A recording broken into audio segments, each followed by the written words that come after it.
நீதிமொழிகள் அதிகாரம் 22. திரண்ட செல்வத்தை விட நற்பெயரை தெரிந்து கொள்வது மேல். வெள்ளியையும் பொன்னையும் விட புகழை பெறுவதே மேல். செல்வருக்கும் வறியவருக்கும் போதுமான ஒன்று உண்டு, ஏனெனில் அனைவரையும் உண்டாக்கியவர் ஆண்டவரே. எதிரில் வரும் இடரை கண்டதும் விவேகமுள்ளவர் மறைந்து கொள்வார். அறிவற்றோர் அதன் எதிரே சென்று கேட்டுக்கு ஆளாவார். தாழ்மையுள்ளவர்களுக்கும் ஆண்டவரிடம் அச்சம் உடையவர்களுக்கும் கிடைக்கும் பயன் செல்வமும் மேன்மையும் நீடித்த ஆயுளுமாகும். நேர்மையற்றவர் வழியில் முள்ளும் கண்ணியும் இருக்கும்.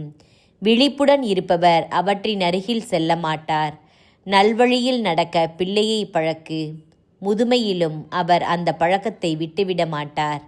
செல்வர் ஏழையை அடக்கி ஆழ்வார். கடன்பட்டவர் கடன் கொடுத்தவருக்கு அடிமை. அநீதியை விதைப்பவன் கேட்டை அறுப்பான். அவனது சீற்றம் அவனையே எரித்துவிடும். கருணை நிறைந்தவர் தம் உணவை ஏழைகளோடு பகிர்ந்து உண்பார். அவரே ஆசி பெற்றவர். ஏளனம் செய்வோனை வெளியே துரத்து, சண்டை நின்றுவிடும், சச்சரவும் பழிச்சொல்லும் ஒழியும். ஆண்டவர் தூய உள்ளத்தினரை விரும்புகிறார்.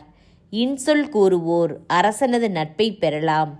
அறிவுடையோரை காப்பதில் ஆண்டவர் கண்ணாயிருக்கிறார். கயவனின் வழக்கை தள்ளுபடி செய்கிறார். வெளியே சிங்கம் நிற்கிறது, வீதியில் கால் வைத்தால் கொல்லப்படுவேன் என்கிறான் சோம்பேறி. பரத்தையின் வாய் ஓர் ஆழமான படுகுழி. ஆண்டவரின் சினத்திற்காளானவர் அதில் போய் விழுவார். பிள்ளையின் இதயத்தில் மடமை ஒட்டி கொண்டிருக்கும். கண்டித்து திருத்தும் பிரம்பால் அதை அகற்றிவிடலாம். செல்வராகும் பொருட்டு ஏழைகளை ஒடுக்குகிறவனும் செல்வருக்கு பொருள் கொடுக்கிறவரும் ஏழையாவார்கள்.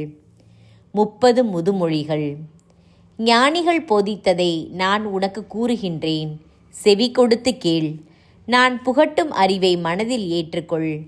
அவற்றை நீ உள்ளத்தில் பதிய வைத்துக்கொண்டு தேவைப்படும்போது எடுத்துரைக்க கூடுமானால் உனக்கு மகிழ்ச்சி உண்டாகும். நீ ஆண்டவரை நம்ப வேண்டுமென்று அவற்றை நான் உனக்கு இன்று தெரியப்படுத்துகிறேன். அறிவும் நல்லுரையும் தரக்கூடிய 30 முதுமொழிகளை நான் உனக்கென்று எழுதி வைத்திருக்கிறேன் அல்லவா? அவற்றை கொண்டு மெய்மையை உன்னால் விளக்கக்கூடும். ஒருவர் ஏழையாய் இருக்கிறார் என்று அவரை வஞ்சிக்காதே. ஒருவர் ஆதரவின்றி இருக்கிறார் என்று அவரை நீதிமன்றத்தில் சிறுமைப்படுத்தாதே. ஏனெனில் ஆண்டவர் அவர்களுக்காக வாதாடுவார். அவர்களது உயிரை வாங்க பார்க்கிறவர்களின் உயிரை அவர் பறித்து கொள்வார். கடும் சினம் கொள்பவனோடு நட்பு கொள்ளாதே. எரிச்சல் கொள்பவனோடு தோழமை கொள்ளாதே. அப்படி செய்தால் அவர்களின் போக்கை நீயும் கற்றுக்கொள்வாய். உன் உயிர் கண்ணியில் சிக்கிக்கொள்ளும். பிறருக்காக ஒருபோதும் பிணையாய் நில்லாதே.